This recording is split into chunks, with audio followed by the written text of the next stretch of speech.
अस्सलामुअलैकुम दोस्तों, मेरे यूट्यूब चैनल पे आप लोगों का खुशामदीद। इस 6-7 महीने में मैंने जितनी वीडियोस डाले हैं उसको बहुत अच्छा रिस्पांस मिला है और उसके लिए बहुत बहुत शुक्रिया। आगे भी मैं 10th क्लास 9th क्लास में जो भी बिहार बोर्ड की जो भी बुक्स है उसके वीडियोस डालती रहूँगी। बस इसी तरह उसे लाइक, सब्सक्राइब और शेयर ज़रूर कीजिएगा। आज भी हम 10th क्लास की ही एक किताब जो है दरख्शां पार्ट 2 उसका एक चैप्टर पढ़ने वाले हैं जो कि एक मज़मून है और सर सैयद अहमद ख़ान ने उसे लिखा है, जिसका नाम है रिया। रिया का मतलब होता है दिखावा, शो ऑफ। तो सबसे पहले हम लोग सर सैयद अहमद ख़ान के बारे में पढ़ते हैं। सर सैयद अहमद ख़ान जो थे वो 1817 में पैदा हुए और उनकी तरबियत जो है उनकी अम्मी ने की थी और उनकी अम्मी का नाम अज़ीज़ुन्निसा बेगम था। वो 1862 में जो है कि अपनी इल्म हासिल करने के बाद वो गाज़ीपुर में गए। वहाँ उन्होंने एक अंजुमन साइंटिफिक सोसाइटी के नाम से बनाई। फिर वो 1869 में इंग्लैंड चले गए और वापस आकर उन्होंने तहज़ीब-ए-इख़लाक़ नाम का एक रिसाला जारी किया, जिसमें समाजी, तहज़ीबी और अदबी तरह के मज़मून जो है ये पब्लिश होते थे। फिर उन्होंने अलीगढ़ में एक स्कूल खोला जिसका नाम था 1878 में जिसे खोला था, उसका नाम था मोहम्मदन इंग्लो ओरिएंटल कॉलेज, जो बाद में अलीगढ़ मुस्लिम यूनिवर्सिटी हो गया, जो आज भी है, काफ़ी फेमस है। और 1878 ही में उनको सर का खिताब मिला। पहले उनका नाम सैयद अहमद ख़ान था, फिर उनके नाम के साथ सर खिताब जुड़ गया। और इसके अलावा उन्होंने कई तसानीफ़ उनके आए हैं, जिसमें आसार सनादीद और असबाब बगावत हिंद ये सब काफ़ी अहमियत रखती है। और उर्दू की जो इल्मी नसर जो है इसके बुनियाद डालने के साथ साथ उन्होंने मुख्तसर मज़मून निगारी भी की है और लंबी तहरीरों के बजाय उन्होंने कम ही सफ़ा में ही सारी बात कहने का उनको हुनर था। और सर सैयद अहमद ख़ान का इंतकाल 1898 में हुआ, जो कि उनको जो है अलीगढ़ मुस्लिम यूनिवर्सिटी में ही उनको दफन किया गया।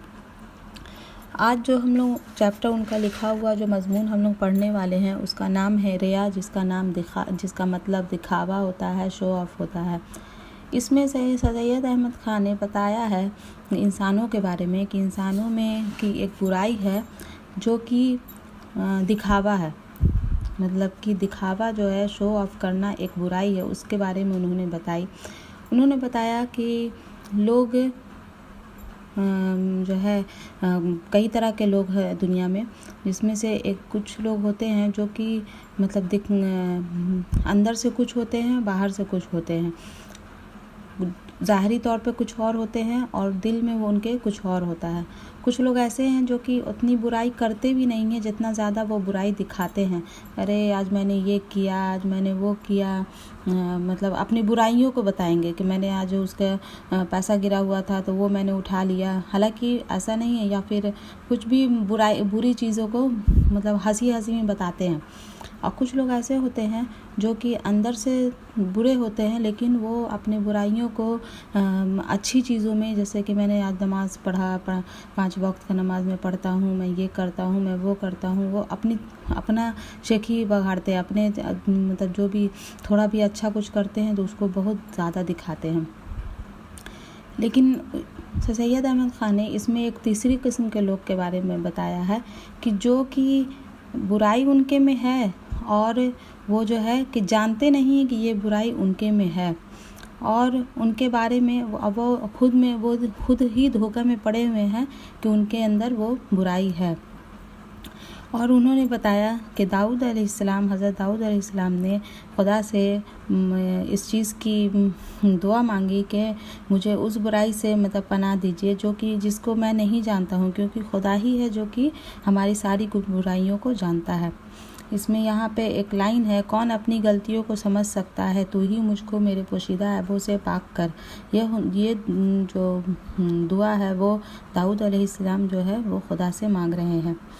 और सैयद अहमद खान ने इस मज़मून में उन बुराइयों से बचने के लिए कुछ कायदे भी बयान किए हैं, तरीका बताया है कि कैसे हम उस बुराइयों को समझ पाएंगे कि मेरे अंदर ये बुराई है, इस चीज़ को हम कैसे जानें और उसकी चीज़ से कैसे छुटकारा पाएँ।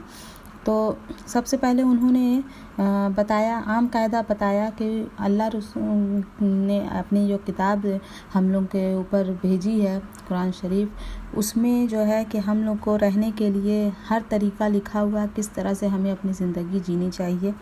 और फिर इसके अलावा हमारे लिए हजूर पाक सल्लल्लाहु अलैहि वसल्लम एक नमूना के तौर पर उन्होंने भेजा है, जो कि उन्होंने जिस तरह से ज़िंदगी बिताई है उस तरह से हम लोग ज़िंदगी बिताएं।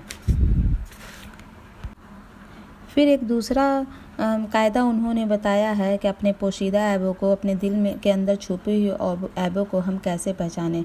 तो उन्होंने कहा कि ये इस बात पे हम लोग ध्यान दें कि हमारे दुश्मन हमारे बारे में क्या कहते हैं, क्योंकि हमारे दोस्त जो होते हैं वो हमारे दिल के हिसाब से ही हमारी तारीफ़ करते हैं, वो जानते हैं कि हम लोगों को क्या पसंद है और हमारे ऐबों को जो है वो ऐब नहीं मानते हैं।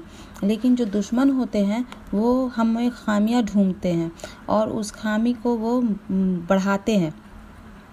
तो यहाँ पर जो है दोस्त जो है वो हमेशा अपने दोस्त की नेकियों को बढ़ाता है और दुश्मन ऐबों को।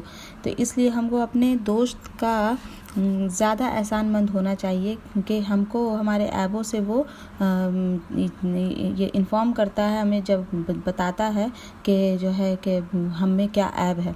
अगर हमने उसके तानों के सबब उन ऐबों को छोड़ दिया तो दुश्मन से हमको वही नतीजा मिलेगा। अगर हम वो जो बुराई हम में निकाल रहा है और हम लोग सोचेंगे वो तो मेरा दुश्मन इसलिए निकाल रहा है तो कोई बात नहीं, जाने दो, बोलने दो, तो इसका मतलब कि वो बुराई हम में हमेशा रह जाएगी। अगर हम उसी पर ध्यान दें और सोचें कि अगर वो बुराई हम में 1% भी है और उसको हम हटाने की कोशिश करें तो जो है कि वो हम लोगों को और अच्छा बनाएगा, हमें परफेक्ट बनाएगा। प्लूटार्क एक बहुत बड़े फ़िलासफ़र हैं, उन्होंने दुश्मनी के फ़ायदे पर एक मज़मून लिखा था और उसमें उसने यह बात लिखी है कि दुश्मन जो हमको बदनाम करते हैं उससे हमको हमारी बुराइयां मालूम होती है और हमारी गुफ्तगू में और हमारे चाल चलन में और हमारी तहरीर में जो नुक्स है वो बगैर ऐसे दुश्मन की मदद के कभी मालूम नहीं होते। और अगर हम खुद अपने आप को समझना चाहें तो हम क्या हैं, तो हमको इस बात पर गौर करना चाहिए कि जो लोग हमारी तारीफ़ करते हैं, जितनी तारीफ़ वो कर रहे हैं, क्या हम उसके लायक हैं। और जो अगर बुराई कोई कर रहा है, तो कोई दुश्मनी में जलन में अगर बुराई कर रहा है, तो वो भी हम लोग जांचें कि अपने आप को कि हम लोग उतने बुरे हैं। और अगर उतने बुरे नहीं भी हैं, अगर थोड़ा सा भी वो बुराई हम में है तो हम उसको हटा कर हम अपने दिलों को उस बुराई से पाक कर सकते हैं। इसके अलावा उन्होंने कहा कि कुछ लोग ऐसे भी हैं, ज़रूरी नहीं है कि वो हमारे दुश्मन ही हो, वो जो है कि अक्लमंद है, अगर नेक दिल है और हमें कोई बुराई बता दें तो उस पर हम लोगों को बुरा भी नहीं मानना चाहिए और उससे हमें सीख देखना चाहिए कि उन्होंने जो बात मेरे हिसाब से कुछ अलग बोली है, जो हमको अलग लग रहा है, उससे हमारे जो सोच है मैच नहीं कर रहा है, तो उसको हम समझने की कोशिश कर सकते हैं। हमें ज़रूरी नहीं है कि जो हमारी थोड़ी बुराई बता दे वो हमेशा हमारा दुश्मन ही हो। और उन्होंने ये भी कहा है कि किसी ख़ास फ़िरका को या किसी ख़ास राय के लोगों को बुरा और हकीर समझना, ये सब जो ऐसी बातें हैं जो जिनसे हज़ारों आफ़तें पैदा होती हैं। और उन्होंने बताया कि उन्होंने मतलब कि सर सैयद अहमद खान ने अपने बारे में बताया कि आज तक कोई ऐसा अक्लमंद और इंसाफ पसंद शख्स नहीं देखा जिसमें ये सारी पूरी की पूरी जो क्वालिटी है मतलब हो और गुनाह से पाक हो। और उन्होंने कहा कि अक्लमंद आदमी जो होता है वो उसको हमेशा डरना चाहिए और उसे अपने खुद पर शोभा करना चाहिए, शक करना चाहिए कि ज़रूर उसमें कोई ना कोई बुराई छुपी हुई है। अगर हम अपने अगर मतलब उन उसूलों पर अपने ख़्यालों को जांचना और अपने दिल को टटोलना और दिल की तारीक़ जज्बों को ढूंढना शुरू कर दें, ये सब चीज़ें हमारे लिए मुफीद होंगी, फ़ायदेमंद होगी।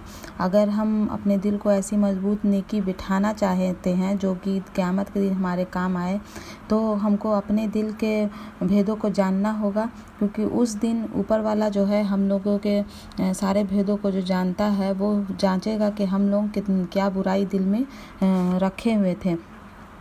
और उन्होंने फिर से यही बात बताई कि दाऊद अलैहिस्सलाम ने अपनी मुनाजात में इस रियाकारी के खौफ को, जो कि इंसान अपने आप को खुद धोखा देता है, उससे मग़फ़िरत करते हुए खुदा से कहा कि ऐ खुदा मुझको जांच, मेरे दिल के तह को ढूंढ और मेरे ख़यालों को देख, मुझको बखूबी परख कि मुझ में किस बुराई ने राह की है और मुझको ऐसी राह पर ले चल जो हमेशा को कायम रहे। तो ये वीडियो यहीं पे ख़त्म होता है। Thank you.